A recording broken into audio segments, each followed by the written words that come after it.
and start getting strategic insights on your real estate portfolio.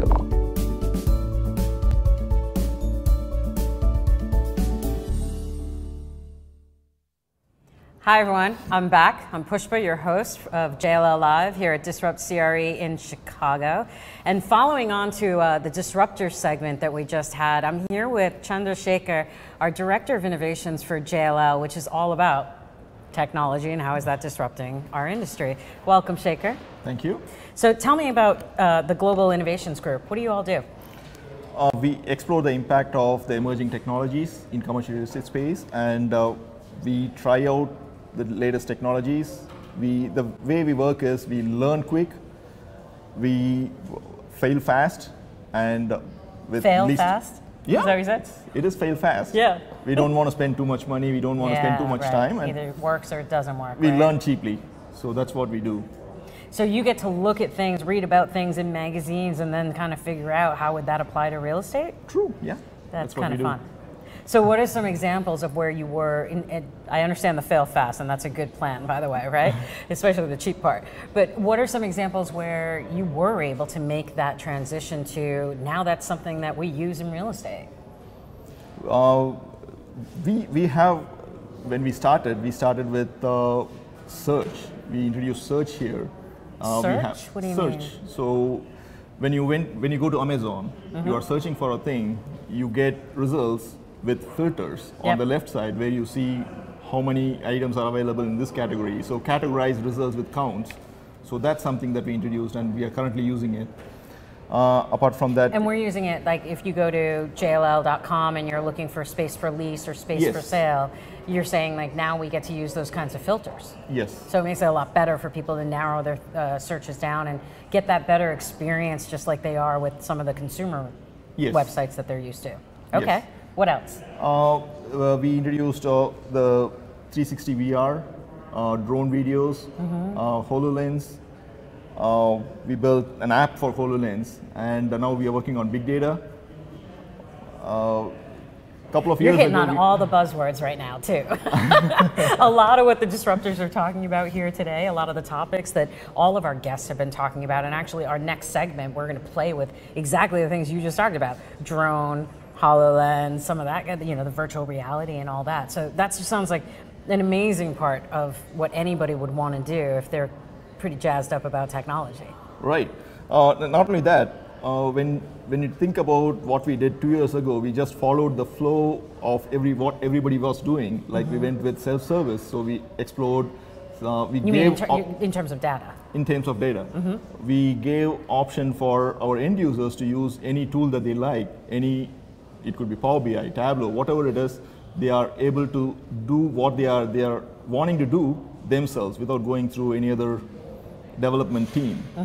Self-service with BI, but now we have taken it a step further.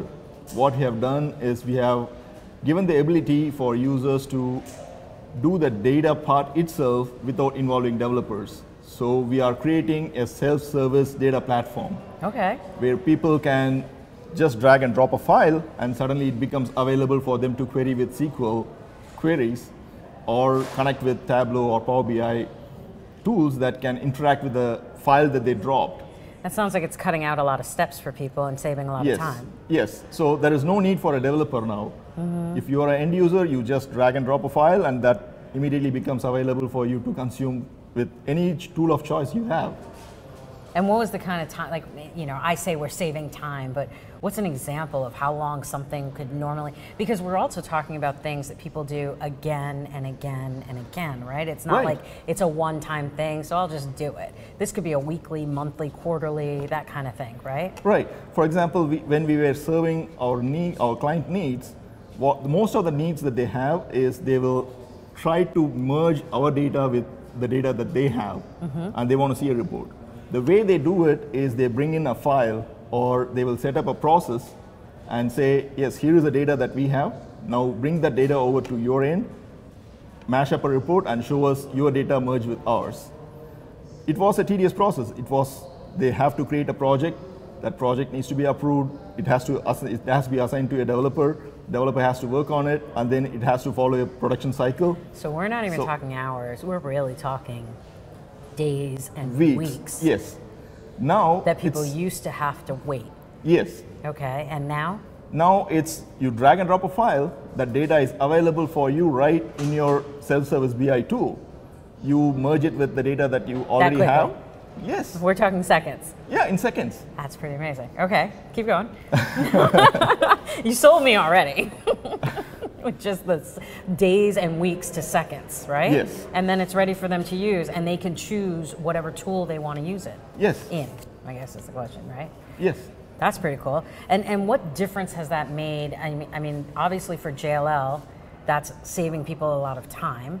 Yes. But what difference has like some of the other things made too?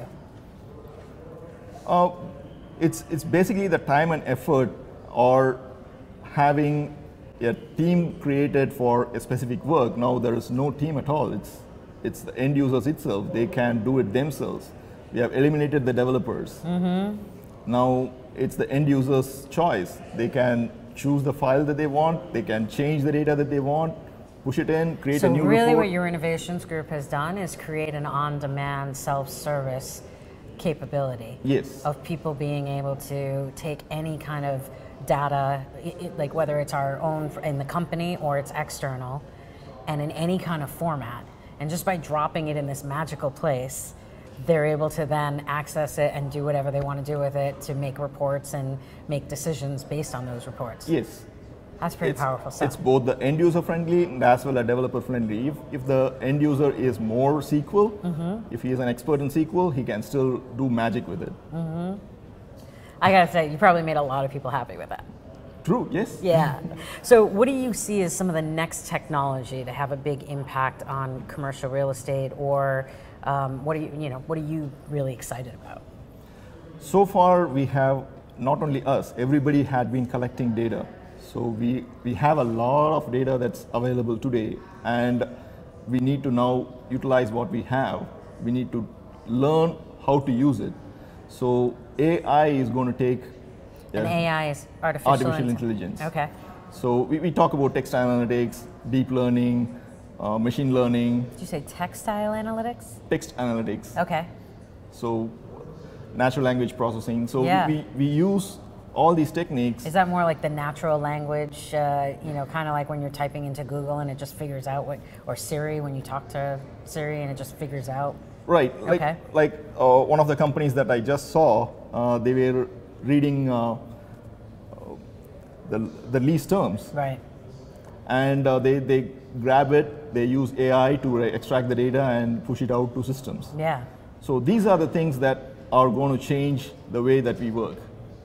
So AI is going to take a big role in what Right. our business is doing. And that was Leverton, right? I mean, Yes. and we're using them. We have a global partnership with them for the lease abstracting, and like that makes a Right. really big difference in the amount of time it takes people to read leases that are hundreds of pages sometimes, right? Right. To get a machine to be able to do that kind of stuff. Yes. And they can do it in seconds, right? Yes. Or pretty close to it. Yes, and we can train it. And so where else do you see artificial intelligence or machine learning being used? So, for example, we can predict what's the next biggest market. So, we have the data. Okay. Now we can predict. Or we saw like this business, these kinds of businesses exploded in the revenue. So, what are the relative technologies or relative businesses Okay. which are going to benefit from this, and where is it going to be? So we can predict, and using the data that we have about companies, the revenues that they're making, the credibility of the companies, the amount of people. So you're saying my crystal ball trick isn't going to work anymore? AI is going to take over. And what about within the workplace? What kinds of things can we see with artificial intelligence, machine learning? I mean, I don't even know what to call it. It's all the same thing, right? Like robots and all that kind of thing. You won't see any receptionists anymore. So it's going to be replaced by We won't see any what? receptionists. Reception, okay.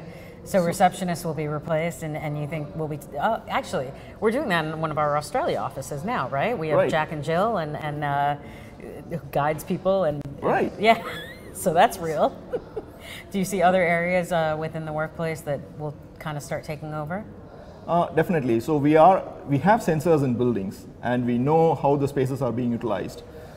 Now we are applying science to it to know when is the, or rather than saying when, how is the space utilized? Where is the crowd going to?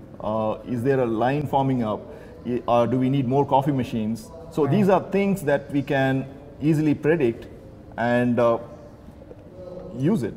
And I think one of the things, I don't mean to put words in your mouth, so tell me if I'm along the same track as you, but a lot of these things are things that people just put up with right now, and they might be frustration, right? Yes. But that some of these examples you're talking about could really then increase employee satisfaction, help companies retain employees Absolutely, longer, yes. right? Save costs over time of like lack of turnover, or just on and on and on, right?